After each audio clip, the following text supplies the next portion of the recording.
बिस्मिल्लाहिर्रहमानिर्रहीम। अस्सलाम वालेकुम। जहाँ भी रहें खुश रहें। अल्लाह ताला आप सबको हसद और बुरी नज़र से बचाए, आमीन।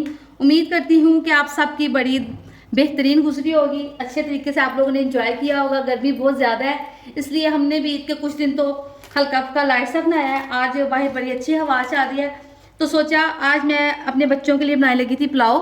यखनी पुलाव नहीं बनाऊंगी, मैं सादा पुलाव बनाऊंगी बगैर यखनी के, और मैं आपको के साथ अपनी ये रेसिपी शेयर करूंगी। उम्मीद है आपको पसंद आएगी। एक प्रेशर ले लें, मेरे पास है 1 kg जो है ना मटन, ये मैं इसमें शामिल कर दूंगी। 1 kg के करीब मटन है, ये इसमें शामिल कर देंगे। साथ ही इसमें शामिल करूंगी मैं 1 चम्मच नमक, 1 चम्मच के करीब मैं इसमें नमक शामिल कर दूंगी। साथ ही इसमें कुछ खड़े मसाले शामिल करूंगी, जैसे कि एक बादियान का फूल, ये बादियान का फूल है, ये इसमें शामिल कर दूंगी।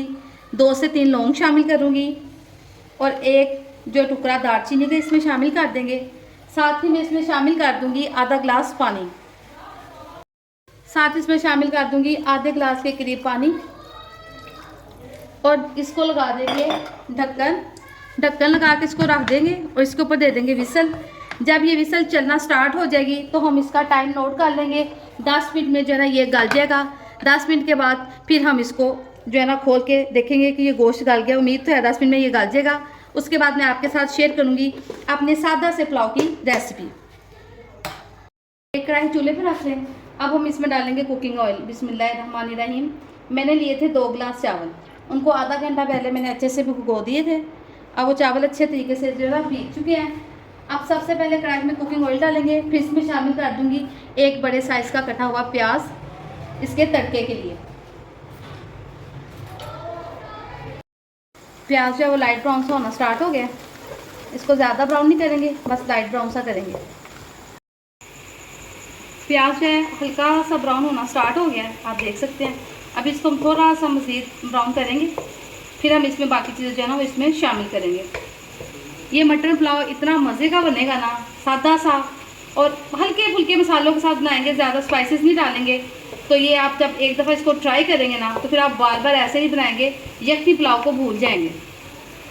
प्याज लाइट ब्राउन हो गया। अब सबसे पहले मैं इसमें शामिल करूँगी 2 अदद कटे हुए टमाटर शामिल कर देंगे बड़े साइज के। इसको करेंगे मिक्स। एक मिनट तक तकरीबन हम इसको और प्याज को जो है ना टमाटर के साथ फ्राई कर लेंगे। उसके बाद हम इसमें शामिल करेंगे 1 चम्मच अदरक लहसुन और सब्ज़ मिर्च का पेस्ट, वो हम इसमें शामिल कर देंगे, और इसको भी करेंगे अच्छे से मिक्स। 1 मिनट तक हम इसकी भी भुनाई करेंगे, ताकि जो लहसुन और अदरक है ना वो भी लाइट ब्राउन से इसमें फ्राई हो जाए। ये देखिए, ये बड़ा ज़बरदस्त बनेगा इंशाल्लाह। अब हम इसमें शामिल करेंगे मटन, जो कि मैंने बॉयल कर लिया था। आप देख सकते हैं इसका पानी बिल्कुल ड्राई है। इसकी जगह मैंने यखनी नहीं बनाई, ये सिंपली ऐसे ही बनाया है। अब इसको करेंगे इसमें मिक्स। साथ ही हम इसमें शामिल करेंगे कुछ मसाले। सबसे पहले हम इसमें शामिल कर देंगे नमक। 1 चम्मच जो है ना नमक मैंने इसमें पहले शामिल किया था, 1 चम्मच मैं मज़ीद शामिल कर दूँगी, क्योंकि मेरे पास 2 गिलास चावल है, ऐसे ये 2 चम्मच हो जाएगा। 1 चम्मच मैं इसमें शामिल कर दूंगी ज़ीरे का। 1 चम्मच इसमें शामिल करूंगी मैं गरम मसाले का। गरम मसाला आप इसमें 1 चम्मच शामिल कर दें, इससे जायका बहुत ज़बरदस्त आता है। साथ ही इसमें शामिल करेंगे आधा चाय का चम्मच जो है ना काली मिर्च पाउडर, और इसके अलावा हम इसमें शामिल करेंगे, आप किसी भी ब्रांड का जो है ना पुलाव मसाला ले लें।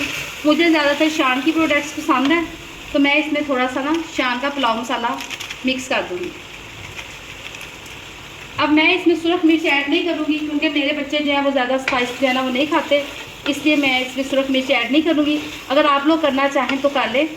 अब मैं इसकी 2 से 3 मिनट तक भुनाई करूँगी, ताकि ये टमाटर जो है ना ये गल जाए। अब इसकी अच्छे से भुनाई हो चुकी है। अब मैं इसमें शामिल करूँगी पानी। 2 गिलास चावल है मेरे पास, तो मैं उस हिसाब से इसमें 3 गिलास जो है ना वो पानी के शामिल कर दूँगी। बिस्मिल्लाहिर्रहमानिर्रहीम। मैंने इसमें 3 गिलास पानी की जो है ना शामिल कर दिए हैं। अब इसके ऊपर दे देंगे हम ढक्कन, और इसको रख देंगे जब तक कि पानी में बॉयल ना आ जाए। माशाल्लाह से चावलों को पानी जो है वो उबलना स्टार्ट हो गया है। अब मैं इसमें शामिल कर दूंगी चावल। बिस्मिल्लाहिर्रहमानिर्रहीम। ये सारे चावल अच्छे से इसके अंदर शामिल कर देते हैं। सारे दाने अच्छे से ना डालें, कोई भी दाना जो है ना नीचे ना गिरने दिया करे, रिस्क जो है ना इसको ज़ाया नहीं करते। अब एक दफ़ा हम इसको क्या से चम्मच हिला देंगे, बार बार चम्मच नहीं हिलाएंगे, मैं अक्सर कहती हूँ कि चावल टूट जाते हैं। अब इसके ऊपर ढक्कन दे के इसको रख देते हैं। अब हम ढक्कन उठा के देखते हैं। ये देखें माशाल्लाह से ना बबल्स बन गए, यानी कि ये जो चावल है ना ये दम वाली स्टेज पे आ गए हैं। अब हम इनको लगाएंगे दम। उससे पहले हम इसमें लगाएंगे थोड़ा सा फूड कलर। फूड कलर से ना इसका कलर बड़ा ज़बरदस्त आएगा। साथ ही हम इसमें शामिल करेंगे इसके ऊपर थोड़ा सा पुदीना और 1-2 लेमन के पीस। इससे गर्मी की वजह से ना खुशबू बड़ी अच्छी आती है। पहले ही गर्मी की वजह से कुछ खाने को दिल नहीं चाहता, तो अगर ये भी ना हो तो फिर बिल्कुल भी नहीं खाने को दिल चाहता। पुदीने की खुशबू से दिल चाहता है कि इंसान कुछ ना कुछ खा ले। अब रुमाल के साथ इसको 10 से 15 मिनट का देंगे हम दम। 10 मिनट हो गए दम को, और 10 मिनट उसके बाद अब हम खोलते हैं इसका दम। बिस्मिल्लाहिर्रहमानिर्रहीम। माशाल्लाह माशाल्लाह, आप देख सकते हैं कि चावल कितने खूबसूरत बने हैं। ये देखिए, एक एक दाना खिला खिला, एक एक दाना खिला खिला, और ज़बरदस्त पुलाव बना है हमारा। अब हम इसको करते हैं डिश आउट और आपको दिखाते हैं इसकी फाइनल लुक। माशाल्लाह से हमारा मटन पुलाव बिल्कुल तैयार है। इसके साथ हमने बनाया है दही का रायता, जो कि बहुत मज़ेदार। उसमें हमने प्याज और खीरा और टमाटर वगैरह डाल के बनाया है। आप इस रेसिपी को ज़रूर ट्राई करें। अगर आपको मेरी वीडियो अच्छी लगे तो प्लीज़ मेरे चैनल सिंपल फूड को लाइक करें, शेयर करें और सब्सक्राइब करें। दुआओं में याद रखें। अल्लाह हाफिज़।